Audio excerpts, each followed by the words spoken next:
이어서 선하게 찬양하겠습니다.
감사합니다.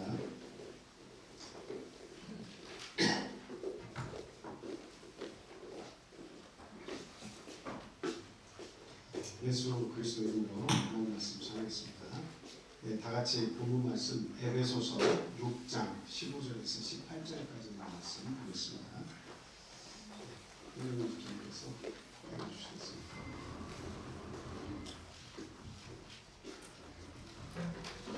평안의 복음이 준비한 것으로 신을 싣고 모든 것 위에 믿음의 방패를 하고 일어서니 악한 자의 모든 불화살을 신뢰하고 구원의 투구와 성령의 검, 곧 하나님의 말씀을 가지라.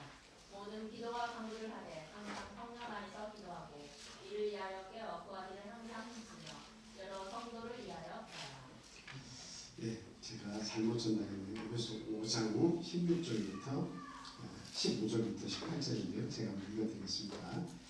그런즉 너희가 어떻게 행할 것을 자세히 주의하여 지혜 없는 자같이 말고 오직 지혜 있는 자같이 하여 세월을 아끼라. 때가 악하니라. 그러므로 어리석은 자가 되지 말고 오직 주의 뜻이 무엇인가 이해하라. 술 취하지 말라. 이는 방탕한 것이니 오직 성령의 충만을 받으라. 아멘. 오늘은 성령의 충만을 받으라는 본문 말씀을 제목으로 삼아서 같이 은혜를 나누는 그 시간 갖도록 하겠습니다.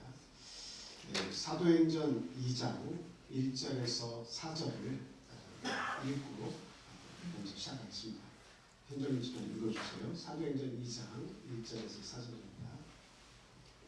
오순절 날이 이미 이르매 그들이 다같이 한 곳에 모였더니 호련히 하늘로부터 급하고 강한 바람 같은 소리가 있어 그들이 온 집에 가득하며 마치 불의 혀처럼 갈라진 것들이 그들에게 보여 각 사람 위에 하나씩 임하였더니 그들이 다 성령의 충만함을 받고 성령의 말하게 하심을 따라 다른 언어들로 말하기를 시작합니다. 아멘. 저희가 성령에 관해서는 한두 달 전에 저희가 말씀을 공부했는데 성령은 아무리 강조해도 지나치지 않습니다. 저희들이 지금 이 시대를 살아갈 때에는 이 성령의 바람이 불지 않는 그런 시대에 사는 것처럼 느껴집니다. 아주 우리 신앙이 고요한 느낌이 들죠. 기도가 잘 되지 않고 또 예배 시간에는 간격이 사라지고 말씀을 들어도 마음에 남아있지 않는 그런 무거운 같은 시대에 저희들이 살고 있는 것이 아닌가 그런 생각이 듭니다. 그래서 간혹 보면 하나님의 성령의 바람이 내 마음속에는 내 영혼 속에는 불지 않는 것입니까 하고 우리가 스스로 묻을 때도 있습니다.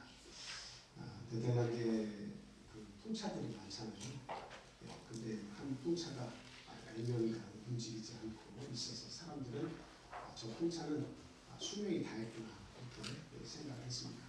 더 이상 바람이 불어도 움직이지가 않고 그리고 몇 년간 멈춰서 있기 때문에 기능을 다 잃었다 이렇게 생각을 했는데요. 한날 한 기술자가 기름을 치고 그리고 또 이것저것을 손을 다 봤습니다. 어느 날 보통 때의 바람보다도 아주 강력한 바람이 들어왔습니다. 그랬더니 움직이지 않던 몇 년간 서 있던 그 풍차가 드디어 삐걱거리면서 소리를 내면서 움직이기 시작했다는 이야기죠. 오늘날 저희들도 이 풍차와 같이 오래된 신앙 그리고 세월은 흘렀지만 간격이 없고 무관계약해진 그런 신앙을 저희들이 가지고 있을 수가 있습니다. 그런데 문제는 뭐예요? 성령의 강력한 바람이 불면 다시 살아날 수 있다는 이야기입니다. 새롭게 내 마음이 변화를 입고 그리고 그 강력한 바람에 편승해서 우리가 교회를 위해서 또 전도를 위해서 우리 성도들을 위해서 움직일 수 있다라고 하는 것이죠. 그래서 바람은 우리들 스스로가 일으킬 수 있는 건 아니에요. 바람은 외부적인 거죠. 성령의 바람은 내가 바람이 불어라 한다고 해서 부는 것이 결코 아닙니다. 파도 타기 할 때 그 사람들은 바람을 기다립니다. 파도를 기다린다고 말하지만 사실은 파도는 바람이 일으키거든요. 그래서 강력한 그 바람이 불기를 모두가 소원하면서 그 날씨를 보면서 풍속이 얼마냐 그것을 재고 기다리고 있는 거죠. 그러니까 강력한 바람이 불면 파도가 올 것이다 기대를 하고 바닷가에 나가서 파도 타기를 사람들이 하는 거죠. 그래서 바람은 하나님께서 일으켜 주시는 거예요. 결과적으로 바람은 내가 일으키는 게 아니라 하나님께서 일으켜 주시는 겁니다. 그렇지만 준비는 누가 하는 것이냐? 그 바람을 맞을 준비는 우리들이 하는 것이다 라고 하는 겁니다.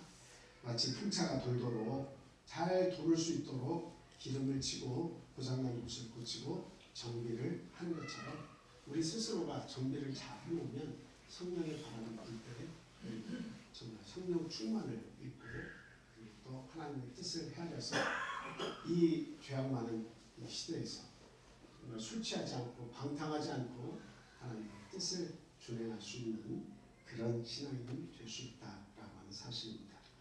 그래서 성령은 하나님께서 보내시지만 준비는 우리가 해야 한다는 말이죠. 그럼 어떻게 준비를 해야 됩니까? 하나님께서 바라시는 준비는 뭐예요? 1차적으로는 여러분들의 마음을 여는 것이 중요합니다. 내 마음을 아주 그냥 꽁꽁 닫아놓으면 성령께서 내 속에서 역사하고 싶어도 역사를 하지 못하는 거죠. 그리고 말씀을 들어도 그 말씀이 내 마음 가운데 머물지 못하는 거예요. 그냥 그 성경의 비유는 새가 날아와서 그 씨앗을 먹고 가는 것처럼 말씀이 내 마음밭에 떨어지자마자 어때요? 마귀가 그것을 말씀을 이렇게 가져가는 거예요.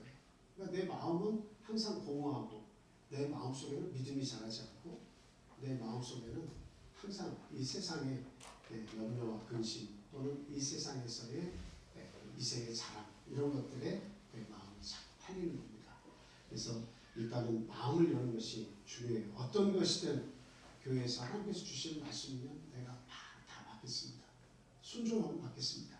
그리고 또한 죄를 회개하고 내려놓는 자세가 필요하다. 성령과 죄는 이게 정반대의 것이죠.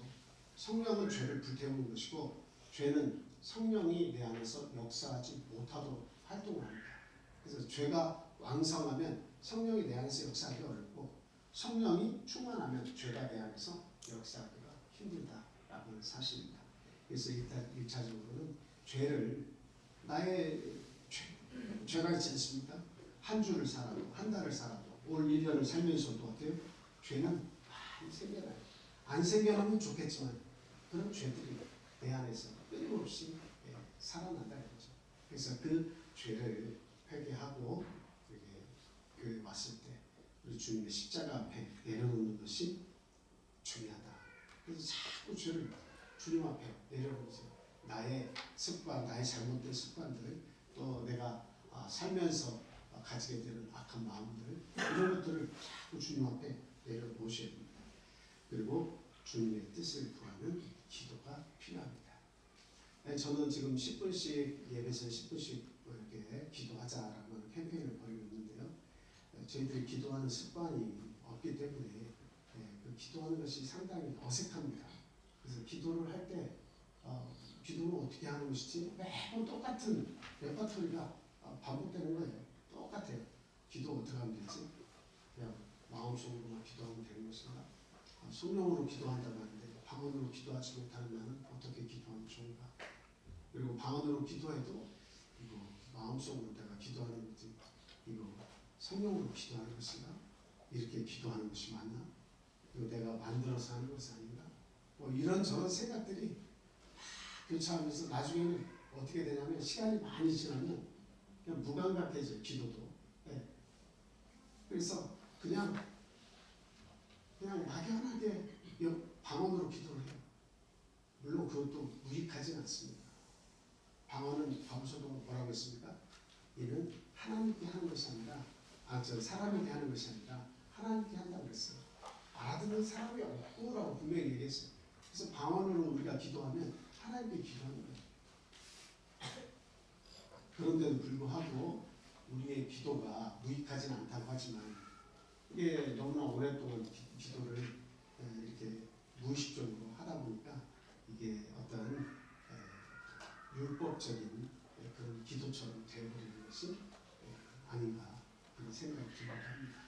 그래서 1차적으로 그 기도를 할 때는 마음으로도 열매를 맺으셔야 됩니다.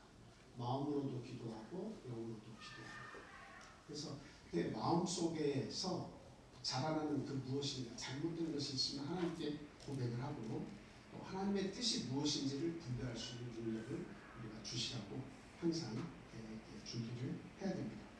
그리고 말씀을 들었을 때는 순종하는 자세가 필요합니다. 어떤 말씀을 줘도 내가 내 뜻대로 살지 하나님 가르쳐 주신 뜻이 나에게 무슨 유익이 있으랴 내 마음대로 살겠습니까? 살다가 죽으면 그만이죠 하는 식으로 참 이렇게 하나님의 뜻을 알려고도 하지 않고 순종하려도 하지 않는 그런 자세는 참으로 하나님께서 참 기뻐하시지 않는 그런 모습이다. 그래서 바람을 맞을 준비를 우리들이 하고 성령의 바람이 불 때를 기다려야 된다. 그리고 파도타기 할 수 있는 거죠. 성령이 파도타기 할 수 있습니다. 자, 이제 성령은 어떻게 오시냐 하는 것을 말씀드리겠습니다. 성령은 뭐 비처럼 쏟아지는 겁니까? 어떻게 내리는 겁니까? 네, 저희 아버님께서 강로구에서 처음에 교회자 교육 신학을 하셨는데요. 그 군에 이렇게 가 계셨어요. 군에 가 계셨는데 그 오늘날로 이야기를 하면 카츄샤 같은 건데 그때 당시에는 카츄샤라고 하지는 않았고 그 미군 중령 거기에 참모의 밑에서 심부름도 하고 하는 그런 직책을 맡아서 상사 그때는 2등 상사라고 했나요? 하여튼 지금으로 말하면 중사인데 그때까지 근무를 미군 밑에서 하셨는데 인원이 얼마 안 되니까 이거 막사에서 잠을 잘 때 믿음의 어머니라고 하는 분이 계셨는데 그분이 기도를 하면 방언으로 미친 듯이 기도를 하는 거예요. 밥을 차려주셔서 한 번은 휴가를 나가서 밥을 먹어야 되는데 그 식사를 이렇게 다 하도록 차려놓고 밥을 먹어야 되는데 계속 그 미친 사람이 기도하는 것처럼 방언으로 막 기도하니까 이거 뭐 밥을 먹어야 되나 안 먹어야 되나. 그리고 제일 중요한 건 이 어머니를 믿음의 어머니를 장로교에서 하는 어머니인데 다시 내가 살려야 되겠다. 그 교회에 나가는 것을 못 나가게 되고 살려야겠다. 그렇게 생각을 했는데 끊임없이 그 어머니에게서 편지가 오더래요. 그 편지는 성령에 관한 편지였습니다. 그래서 성령에 관한 구절들을 사도행전 2장 1절부터 해서 성령에 관한 그 구절을 계속 찾아가지고 계속 보는 거예요. 그래서 우리는 그냥 성령을 다 받았다고 알고 있는데 여기에서 보니까 그 말씀들을 자꾸 이렇게 읽고 생각하다 보니까 성령은 교회 나올 때 받는 것이 아니다. 제자들이 예수님을 알고 따라다니면서 능력을 행할 때도 성령을 못 받았거든요. 그래서 예수님께서 떠나시면서 하신 말씀입니다. 예루살렘을 떠나지 말고 아버지께서 내게 주신다고 그 약속을 주실 때까지 기다리라. 그래서 얼마 시간이 안 됐으니 성령이 무슨 소리야? 내린 거거든요. 그러니까 내가 믿음을 가졌다고 해서 성령을 가진 건 아니에요. 성령께서 역사를 하시지만 성령이 내 속에서 내주하시는 건 아니에요. 그 성령의 내주는 예수 그리스도께서 승천하시고 나서 그 다음에 오순절에서부터 내리기 시작해서 성령이 내리기 시작했습니다. 그리고 나서 이게 이른비 성령입니다. 그리고 나서는 어느 기간 동안은 성령이 내지 않게 됩니다. 역사적으로. 그리고 나서 말세 곧 이제 예수님의 재림이 임하시겠죠. 그 재림을 앞둔 일정한 어느 시기부터 늦은비 성령이 내리기 시작하는 거예요. 그때가 바로 지금입니다. 그리고 예수 그리스도께서 재림하시기 전 임박한 이 시점이 성령이 마지막으로 이제 내리고 있는 그 시점입니다. 그러니까 이 시점이라고 하는 것은 말세가 되고 예수님의 재림이 가까웠다고 하는 것을 통해서 우리가 알 수 있는 것은 성령을 받기가 그만큼 어려워진 때다라고 하는 것을 생각을 해야 돼요. 왜? 그만큼 사단의 강력한 힘이 이 세상에서 역사하고 있습니다. 공중의 권세 잡은 자가 어때요? 이 세상을 장악하고 있어서 이 세상에서 뭐 하시든 하는 거예요. 하나님께서 허락하신 범위 안에서 성도들을 골라내는 거죠. 근데 그 가운데 믿음을 갖겠다고 모인 저희들이 하나님 앞에 기도할 때 신령과 진정으로 기도하지 않고 예배드리지 않으면 마귀들은 우습게 생각합니다. 사단은 정확하게 공격하고 정확하게 무너뜨릴 수 있는 그런 힘들을 가지고 있어요. 우리의 어디가 연약한지를 잘 알고 있는 사람 하나하나를 하나님께서 우리를 속속들이 아시는 것처럼 사단도 우리가 어디가 가장 연약한 곳인지 그걸 잘 알고 그것을 집중적으로 공략하는 거예요. 그래서 성령이 이 시대에는 주신다고 약속을 했지만 바람이 분다고 하나님께서 주신다고 했지만 실제적으로 그 성령을 받을 준비를 하기가 어려운 때에 우리가 살고 있다라고 하는 거죠. 기름 놓치고 정비를 해야 되는데 성령을 받기 위한 준비를 우리가 해야 되는데 그 준비를 하기가 너무도 힘들어진 그런 시대에 살고 있습니다. 실제로 너무나 바빠요. 사람들이 너무나 바쁘고 지치고 보내 있어. 그러니까 내가 시간을 내서 하나님 앞에 단 10분이라도 기도를 시간을 내서 하려고 하는 이것이 너무나 힘든 거예요. 네. 단 5분도 어려워. 그냥 잠깐 눈 감고 1분, 2분도 앉아있기가 힘든 그런 시대에 우리가 살고 있습니다. 그리고 또 인생의 목표는 얼마나 강력합니까? 내가 이루고 싶은 꿈들이 얼마나 많습니까? 하고 싶은 일들이 너무나 재미난 일들이 또 우리 가족들을 위해서 그 구성원들을 위해서 내가 해야 할 얼마나 많은 일들이 산적해 있습니다. 그런 것들을 다 제치고 단 5분이라도 단 10분이라도 시간을 내서 하나님 앞에 기도할 수 있는 시간을 만드는 것이 지금은 참으로 어려운 시대에 우리가 살고 있습니다. 근데 분명한 것은 아직도 늦은 성령이 내리고 있다라고 하는 사실입니다. 요한복음 3장 8절 말씀 한번 보겠습니다. 다 같이 한번 읽겠습니다. 시작. 바람이 이리로 불매 내가 그 소리를 들어도 어디서 와서 어디로 가는지 알지 못하나니 성령으로 난 사람도 다 그러하니라. 바람이 임의로 분다고 이야기하고 있습니다. 바람이 임의로 분다는 것은 뭐 어떤 예고하고 바람이 불고 뭐 그런 게 아니고 생각지 않은 때에 바람이 불어 닥치는 거죠. 예. 근데 내가 그 소리는 들어도 어디서 와서 어디로 가는지 알지 못한다. 예. 바람이 어느 날 갑자기 불었는데 어디서 와서 어디로 가는지 우리가 알지 못하죠. 근데 그 바람의 정체를 알 수 있는 방법이 있어요. 여러분 잘 아시죠? 이런 낙엽이 살랑살랑, 꽃잎이 살랑살랑, 그리고 풍선이 날아가는 방향을 보면 아 바람이 여기서 저기를 부는구나 하고 그 바람의 방향을 알 수가 있는 거예요. 바람이 있구나. 파도를 보면서 바람이 있구나 라고 하는 것을 우리가 알 수가 있습니다. 성령은 우리가 통제할 수 있는 것이 아닙니다. 하나님께서 원하시는 때 원하시는 방법으로 우리에게 주신 겁니다. 그런데 분명한 것은 하나님은 성령을 지금도 주고 계신다라고 하는 거예요. 성령으로 난 사람들 우리가 어떻게 성령이 왔어? 성령이 떠났어? 바람이 부는 것처럼 저 사람 성령이 있어 없어? 알지 못하지만 사람이 이렇게 걸어다니고 말하고 것도 모르지만 뭘로 알 수 있다는 거예요. 성령으로 난 사람도 그 사람의 성령 받은 영으로 말함을 통해서 아, 저 사람 성령이 계시구나 하는 것을 알 수가 있게 된다라고 합니다. 누가복음 11장 13절에 보니까 구하는 자에게 성령을 주시지 않게 됩니다. 뭐 악한 자들도 자기의 자식들에게 구하는 것은 다 좋은 것으로 주잖아요. 그죠? 근데 하나님께서 우리들에게 믿는 자들에게 하나님의 자녀들에게 이 성령을 주시지 않게 됩니다. 그것도 구하는 자에게 간절히 구하면 하나님께서 반드시 주신다는 거예요. 그래서 하나님은 멀리 계시지 않습니다. 어디에 계세요? 네, 내 속에 계세요. 성전에 계시는 거예요.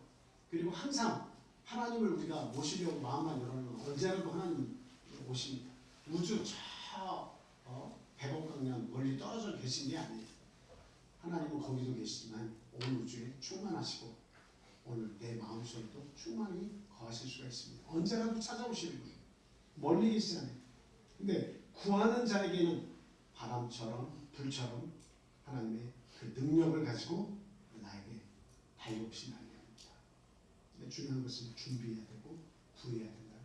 끊임없이 구해야 되고 뜨겁게 구해야 성령을 받을 수가 있다는 거죠. 그래서 성령 충만은 우리가 왜 받아야 되냐? 성령의 충만을 받으면 우리의 삶이 변화됩니다. 여기 새만금 호가 있잖아요. 뭐 바다라고 해야 되는지 호수라고 해야 되는지는 잘 모르겠습니다만 그 물이 갇혀 있어요. 그리고 수문이 이쪽 먼저 있고 저 지나가가지고 저 멀리 가면 수문이 또 하나 있습니다. 근데 한 번은 뉴스가 났어요. 새만금호가 물이 그 적조 현상 같은 것이 있어가지고 굉장히 위험하다. 물고기가 살기가 힘들고 죽어갈 수 있다 뭐 이런 걱정에 의해 가지고 한번 뉴스가 난 적이 있습니다. 그래가지고 수문을 다 열어놔서 만조가 될 때 다 들어오게 몇 번을 수문을 열어가지고 그 물을 교환을 시켰어요. 물이 들어오면 아래 위 물살이 막 들어와가지고 바뀌잖아요, 그죠? 그런 데다가 바람이 막 엄청나게 강력하게 바람이 부니까 그때 물이 막 다 뒤집어지거든요. 더럽고 또 밑에 깔렸던 그런 것들 그 바람과 그리고 물이 만조니까 막 들어왔을 때 섞여가지고 바다로 다시 이렇게 나가요. 저는 참 바다가 신기해요. 그 썩은 걸 그렇게 많이 버려대도 바다에 다 들어가면 정화가 돼요.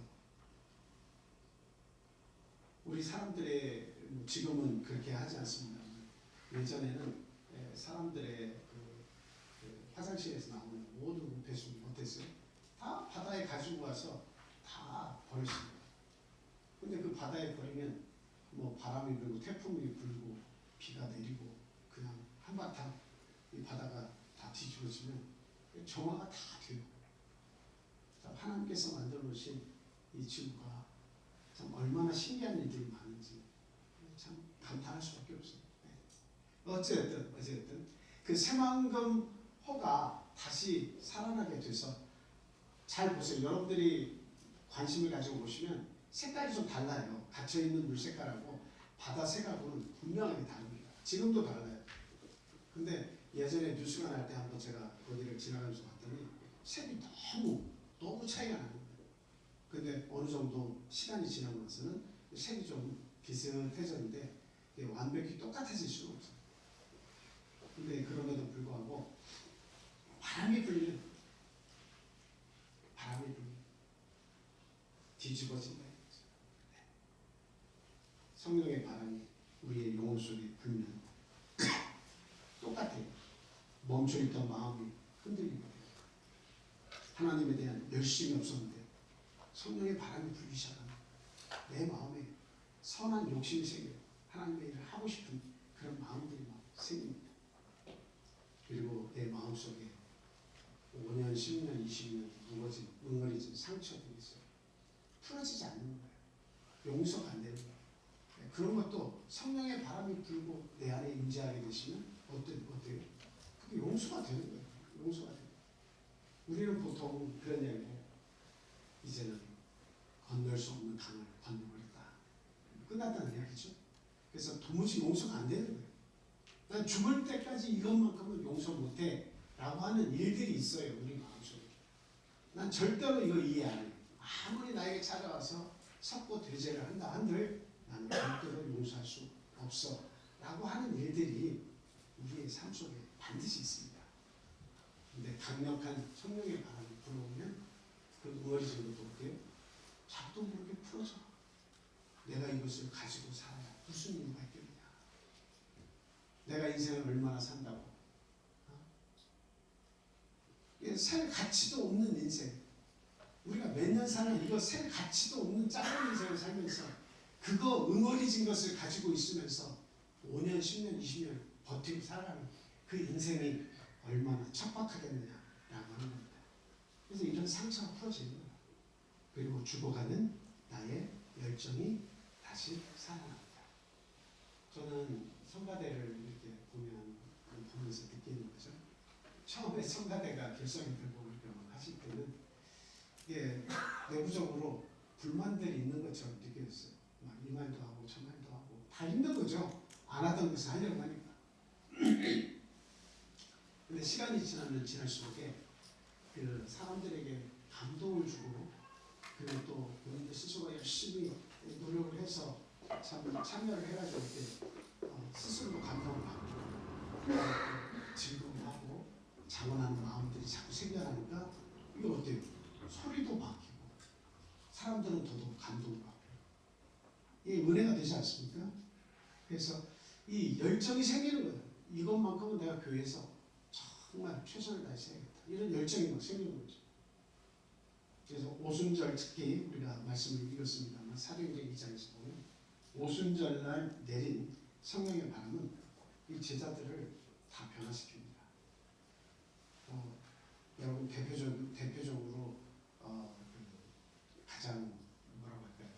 어린아이 같고 천방지축 같고 그냥 또 두려움이 많고 이런 사람을 고르라면 누가 먼저 딱 생각이 납니까? 베드로가 먼저 생각이 나죠.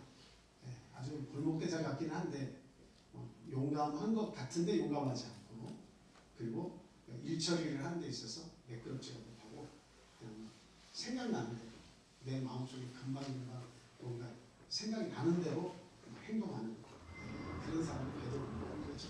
예수님이 십자가에 가시기 전에 3번씩이나 강력하게 또 부인했어요. 믿음이 있는 사람 같은데 그래요.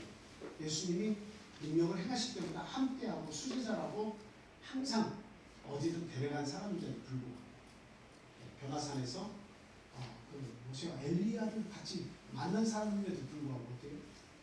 여전히 예수님 죽음 앞에서는 두려워한 인물이었다라고 하는 거죠. 그런데 그 죽어가던 열정이 성령을 받고 난 이후에 제자들을 다 변화시켰다는 사실입니다. 오늘날 제 주에는 성령을 받아서 방황의 삶이었어요.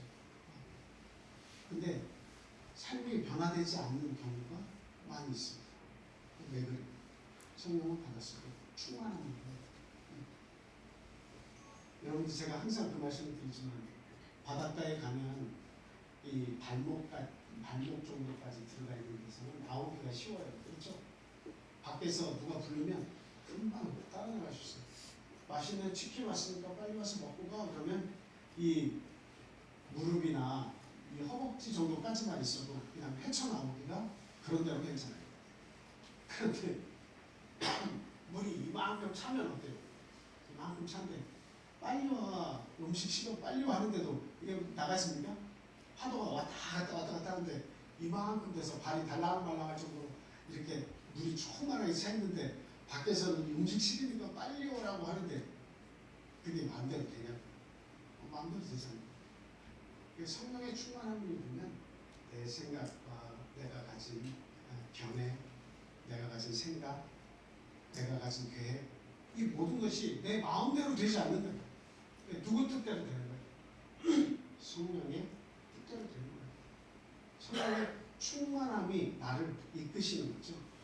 그래서 결과적으로 베드로 같은 경우도 성령의 충만함을 이끌면 어떻게 죽었다고 그래요? 구절에 의하면 베드로는 예수님처럼 똑바로 십자가에 달려 죽는 것이 가장 잘다. 그래서 자기를 죽였다. 거꾸로 매달아달라고 그렇게 얘기했다. 그만큼 죽음 앞에서도 두려움을 느끼지 않을 정도로 담대한 신앙인이 되어버렸어요. 바울 사도도 마찬가지예요. 얼마나 많은 죽음의 위협이 있었습니까? 동족의 위협뿐만 아니라 전도 활동을 하려고 할 때마다 닥치는 그런 많은 환난을 받았어요. 그런데 이 성령을 받은 이후에 두려움에서 담대함으로 사람이 다 바뀌었다라고 하는 사실. 여러분, 우리 성령을 우리가 받았다고 말하는 분들, 아직도 성령을 구하고 계신 분들도 있지만 성령을 받은 분들은 예수 그리스도의 증인이고 두려움보다는 담대함을 우리가 가져야 한다는 사실을 분명히 아시기를 바랍니다. 그래서 숨어있던 자리에서 나와서 소극적인 자세에서 나와서 보다 더 적극적인 자리로 또 세상 속에 나아가서 하나님의 뜻을 전하고 복음을 전해서 그 사람을 하나님께로 데려올 수 있는 그러한 능력 있는 증인이 다 되어야 되겠습니다. 오늘 우리에게도 성령의 바람이 필요하죠? 네, 성령의 바람은 2000년 전에 예수님 계실 때만 역사하는 게 아닙니다. 떠나고 나서 그때 한번 오시고 안 오신 게 아니죠. 지금 우리가 있는 이 자리에 필요한 겁니다. 그리고 우리의 가정에도 성령의 바람이 불어야 되고요. 우리의 마음속뿐만 아니라 이 기도할 때 성령의 바람이 아주 뜨겁게 불어야 됩니다. 그래서 저는 지금 10분 기도하는 이거에 굉장한 기대를 하고 있어요. 그게 뭐 1시간이냐 2시간이냐 그게 중요한 게 아니에요. 그냥 교회에 와서 그냥 모든 걸 내려놓고 하는 마음으로 예배지면 그 10분 동안에 하나님과 내가 만날 수 있는 그 시간을 얻어가지고 잔잔히 기도할 수 있는 시간을 가진다는 것이 얼마나 나에게 큰 유익을 주는 것이냐, 그걸 한번 느껴보라는 겁니다. 아마 이 기도가 이게 자리를 잡으면 아마 기도가 점점 뜨거워질 거예요. 막 성령의 충만한 그 바람이 불어서 내 마음속에 있는 모든 용서하지 못한 것 용서하게 만들고, 그냥 성령 충만을 받으면 내 마음의 기쁨이 가득하고, 그리고 우리 자녀들과 우리 가정에서 남편과 아내를 내가 그동안 사랑해주지 못했다고 하는 것에 대해서 회개가 일어나고, 내가 어떻게 그들을 섬길 것인가 하는 그런 마음들이 내 안에 들어오기 시작할 것이다, 그렇게 생각이 듭니다. 에스겔서 36장 26절 말씀을 읽고 기도하도록 하겠습니다. 에스겔 36장 26절 말씀 같이 읽겠습니다. 시작. 또 새 영을 너희 속에 두어 새 마음을 너희에게 주되 너희 육신에서 굳은 마음을 제거하고 부드러운 마음을 줄 것이며. 아멘. 네, 성령이 내게 임하시면 새 마음을 우리에게 주는 거예요. 옛날 마음으로 여러분 생각 안 해도 다 아시죠? 옛것은 어때요? 다 오래되고 추하고 더럽고 다 그럽니다. 근데 새 마음을 우리에게 주시는 거죠.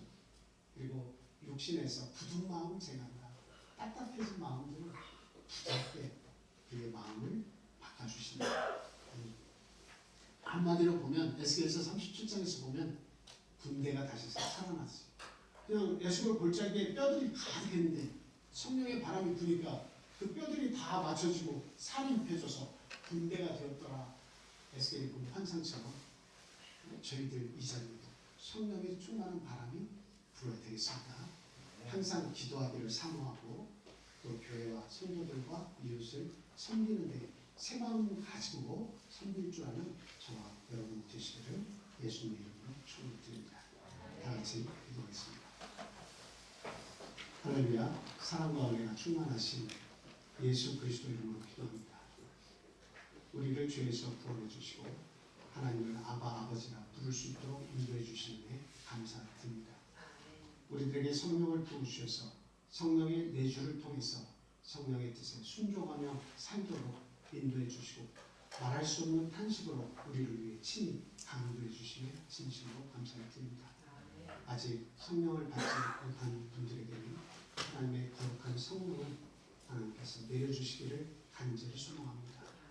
풍차가 불지 않고 오래 정지되었어도 정비하고 하나님께서 주시는 강력한 바람이 있을 때 오랫동안 움직이지 않았던 풍차가 움직였듯이 오늘날 저희들 신앙의 움직임이 없이 밋밋한 삶을 살던 저희에게도 성령의 강력한 바람이 불기를 원하오니 그 바람을 주시옵소서. 또한 우리의 마음을 정비하도록 도와주시옵소서.